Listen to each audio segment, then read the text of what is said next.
एक ऐसा मंदिर जहाँ के पत्थरों को थपथपाने से डमरू की आवाज़ आती है।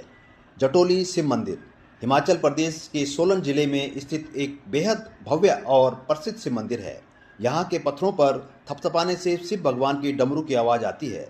यह एशिया का सबसे ऊंचा शिव मंदिर है, करीबन 111 फीट ऊंचा। मान्यता है कि यहाँ शिव भगवान कुछ समय के लिए आए थे।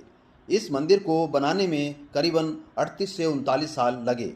यहाँ पर जाने से हर मुराद पूरी होती है। इस वीडियो को सबको शेयर करो ताकि सभी लोग यहाँ जा सकें और कमेंट में हर हर महादेव जरूर लिखें।